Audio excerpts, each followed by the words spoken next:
Hello दोस्तों, कैसे हैं आप लोग। उम्मीद करते हैं अच्छे होंगे, स्वस्थ होंगे, मस्त होंगे। हम लोग आ गए हैं, देखिए इधर खेत खलियान में ब्लॉग्स बनाने के लिए, क्योंकि गांव घर में लाज लगता है, इसीलिए इधर खेत खलियान में आए हैं। हम आप लोग के आज कुछ नया सुनाएंगे, सैड सॉन्ग। अच्छा लगा तो आप लोग फॉलो कीजिएगा, लाइक कीजिएगा। आइए सुनाते हैं। चेहरा सुनर बात छुपावल ना जाला, चाहे वाला के ऐसे सतावल ना जाला। ई नजरिया न सबके पसंद करेला, अपना आशिक के ऐसे रुबावल ना जाला। भैया हो, प्यार में जब दिल टूटेला ना, बड़ा घाव होला।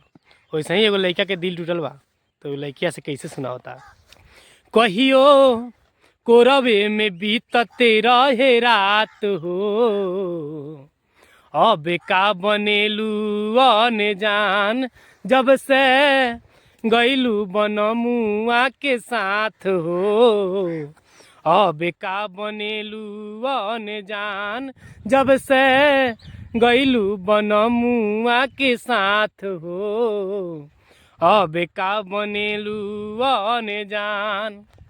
दिलवा पर हाथ रखे मनवा से पूछा अपना, चाहेलू कि ना तू। दिलवा पर हाथ रखे मनवा से पूछा अपना, चाहेलू कि ना तू। अपने बनावल घरे अपने से बोला जानू, ढाहेलू कि ना तू। नेहिया के टूटी ना निशान, जब से गईलू बनमुआ के साथ हो। अब का बनेलू अने जान, जब से गईलू बनमुआ के साथ हो। अब का बनेलू अने जान।